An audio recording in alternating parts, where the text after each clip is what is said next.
প্রিয় দর্শক, আসসালামু আলাইকুম। পুরো দমে চলছে বিশ্বজুড়ে উত্তেজনা। প্রতিপক্ষকে 1 ইঞ্চিও ছাড় না দেওয়ার হুঁশিয়ারি দিচ্ছে পরাশক্তিরা। এই মুহূর্তে হাতে পাওয়া ভয়ঙ্কর কিছু আন্তর্জাতিক সংবাদ নিয়ে হাজির হয়েছি আপনাদের সামনে। ভিডিওর শুরুতেই থাকছে আজকের গুরুত্বপূর্ণ সর্বশেষ আন্তর্জাতিক সংবাদ শিরোনাম। শুরুতেই জানাবো, গাজায় দুর্ভিক্ষ শুরু, কড়া প্রতিক্রিয়া জানালো সৌদি আরব। এবার ফিলিস্তিনিদের পক্ষে অনর সৌদির ক্রাউন প্রিন্স মোহাম্মদ বিন সালমান।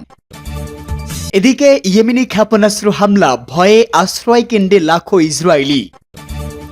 পরেই জানাবো, গাজায় ভয়াবহ হামলা চালাচ্ছে ইসরায়েল, নিহত আরও 71 ফিলিস্তিনি। আরও জানাবো, গ্রহণযোগ্য শর্তে যুদ্ধবিরতির আলোচনা শুরুর নির্দেশ নেতানিয়াহুর।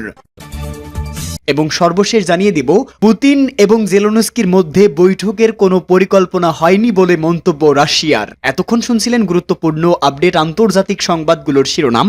এবারে বিস্তারিত। তবে তার আগে প্রতিদিনের আপডেট সংবাদ সবার আগে পেতে ভিডিওটিতে একটি লাইক দিয়ে চ্যানেলটি সাবস্ক্রাইব করার অনুরোধ রইল। গাজায় দুর্ভিক্ষ শুরু, করা প্রতিক্রিয়া সৌদি আরবের।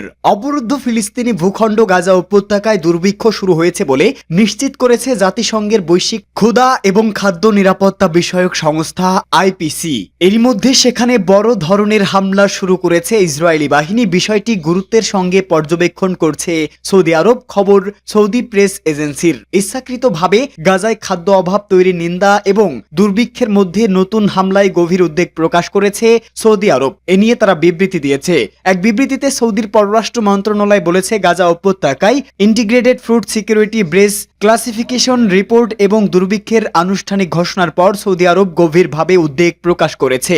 বিবৃতিতে আরও বলা হয়েছে, ইসরায়েলি বাহিনীর দ্বারা অসহায় বেসামরিক নাগরিকদের উপর সংগঠিত হামলার অপরাধে নিন্দা জানায় সৌদি আরব। আমরা মনে করি, গাজায় ক্রমবর্ধমান মানবিক বিপর্যয় ইসরায়েলি বাহিনীর দ্বারা বারবার সংগঠিত অপরাধের জন্য প্রতিরোধ এবং জবাবদিহিতা ব্যবস্থার অনুপস্থিতির সরাসরি ফলাফল। দুর্ভিক্ষ বন্ধ করতে এবং ভাতৃপ্রতিম ফিলিস্তিনি জনগণের বিরুদ্ধে ইসরায়েলি দখলদারের দ্বারা সংগঠিত হামলা অপরাধ বন্ধ করার জন্য অবিলম্বে পদক্ষেপ না নেওয়া হলে আন্তর্জাতিক সম্প্রদায় দায়ী থাকবে। ইয়েমেনি ক্ষেপণাস্ত্র হামলা, ভয়ে আশ্রয় কেন্দ্রে লাখো ইসরায়েলি। ইসরায়েলে ব্যালিস্টিক ক্ষেপণাস্ত্র হামলা চালিয়েছে ইয়েমেনি সশস্ত্র বাহিনী। এর ফলে লাখ লাখ ইসরায়েলিকে আশ্রয় কেন্দ্রে পাঠানো হয়েছে। ইসরায়েলের স্থানীয় সংবাদ মাধ্যম এ খবর জানিয়েছে। আল জাজিরা আরবি নেটওয়ার্কের মতে, ইসরায়েলি গণমাধ্যম অধিকৃত অঞ্চলগুলোতে ইয়েমেনি ক্ষেপণাস্ত্র হামলার খবর দিয়েছে। প্রতিবেদনটিতে ইঙ্গিত দেওয়া হয়েছে যে ইয়েমেনি সশস্ত্র বাহিনী শাসক গোষ্ঠীর দিকে একটি ব্যালিস্টিক ক্ষেপণাস্ত্র নিক্ষেপ করেছে। ইসরায়েলি গণমাধ্যম জানিয়েছে, ইয়েমেনি ক্ষেপণাস্ত্র হামলার পর দেশটির কেন্দ্রস্থলের বিশাল এলাকায় সাইরেনের শব্দ শোনা গেছে।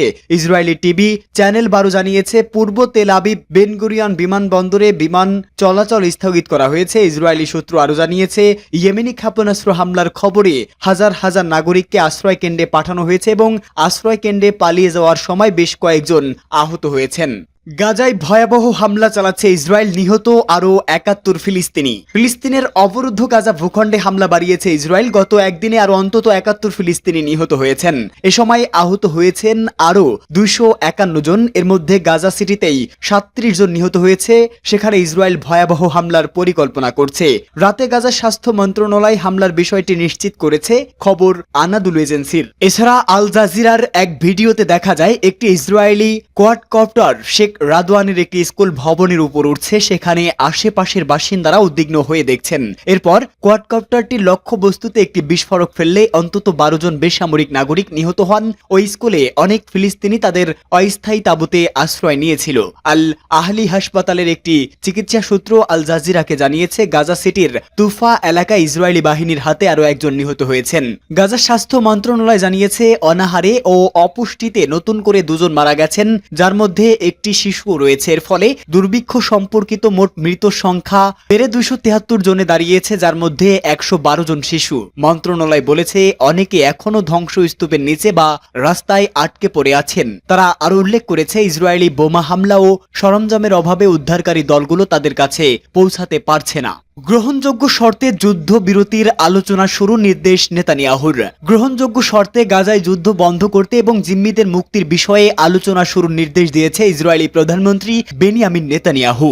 গাজায় যুদ্ধরত সেনাদের সাথে সাক্ষাৎকালে এমন মন্তব্য করেন তিনি। মূলত আন্তর্জাতিক সমালোচনা উপেক্ষা করেই গাজা সিটি দখলের নামে চলছে ইসরায়েলি বর্বরতা। প্রায় 2 বছরের যুদ্ধে এমনিতেই চরম বিপর্যস্ত ফিলিস্তিনিরা, তারপরও উপত্যকার অন্যতম জনবহুল এলাকায় নতুন করে হামলার জেরে আরও শোচনীয় পরিস্থিতির শঙ্কা জাতিসংঘের। ইসরায়েলের সামরিক বাহিনীর এক গোপন ডাটাবেস থেকে জানা গেছে গাজায় নিহতদের মধ্যে 83% বেসামরিক। নেতানিয়াহু জানান, গাজা সিটি দখলের পরিকল্পনায় এখনও অটল তেল আবিব। সেটি পূরণে রিজার্ভ ও নিয়মিত সেনাদের প্রতি কৃতজ্ঞতা প্রকাশ করেন তিনি আরো বলেন, গাজা সিটি দখল এবং হামাসকে পরাজিত করার মতো গুরুত্বপূর্ণ লক্ষ্যে রিজার্ভ ও নিয়মিত সেনাদের প্রতি কৃতজ্ঞ। সেই সাথে বাদবাকি জিম্মির মুক্তি ও গ্রহণযোগ্য শর্তে গাজায় যুদ্ধ শেষ করতে অবিলম্বে আলোচনা শুরুর নির্দেশ দিয়েছি। গাজা সিটি দখলের চূড়ান্ত পরিকল্পনার অনুমোদন দেন নেতানিয়াহু।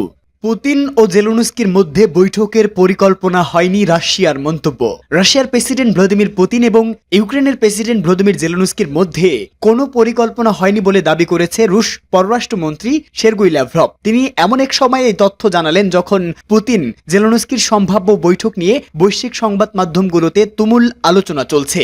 এক সাক্ষাৎকারে ল্যাভরভ বলেন, প্রেসিডেন্ট পুতিন এবং প্রেসিডেন্ট জেলেনস্কির মধ্যে কোনো বৈঠকের পরিকল্পনা হয়নি। প্রেসিডেন্ট পুতিনকে এই বৈঠকে রাজি করাতে হলে প্রথমে এজেন্ডাগুলো চূড়ান্ত করতে হবে। এখন পর্যন্ত এমন কিছু ঘটেনি। বৈঠকের জন্য রাশিয়া ও ইউক্রেনের মধ্যে যেসব প্রাথমিক সমঝোতা প্রয়োজন, রিপোর্ট লেখা পর্যন্ত সেগুলো হয়নি উল্লেখ করে ল্যাভরভ আরো বলেন, প্রস্তাবিত এই বৈঠকের জন্য ওয়াশিংটন এবং কিয়েভকে ন্যাটোর সদস্য পদ, অঞ্চল বিনিময় সহ বেশ কয়েকটি নীতিতে প্রাথমিক সমঝোতায় আসতে হবে। কিন্তু জেলেনস্কি সেসব সমঝোতার প্রতিটিতে এখনো নেতিবাচক অবস্থানে আছেন। গত 3.5 বছরের বেশি সময় ধরে চলছে রাশিয়া ইউক্রেন যুদ্ধ। এই যুদ্ধ থামাতে গত 15 আগস্ট যুক্তরাষ্ট্রের আলাস্কায় প্রেসিডেন্ট পুতিনের সঙ্গে বৈঠক করেন মার্কিন প্রেসিডেন্ট ডোনাল্ড ট্রাম্প। 3 দিন পর 18 আগস্ট হোয়াইট হাউসে প্রেসিডেন্ট জেলেনস্কি ও ইউরোপীয় নেতাদের সঙ্গেও বৈঠক করেন তিনি। এরপর ট্রাম্প জানান, শীঘ্রই মার্কিন প্রশাসনের উদ্যোগে পুতিন এবং জেলেনস্কির মধ্যে বৈঠক হতে যাচ্ছে। প্রেসিডেন্ট ট্রাম্প এমনও বলেছেন, যুক্তরাষ্ট্র হবে সেই সম্ভাব্য বৈঠকের আয়োজক।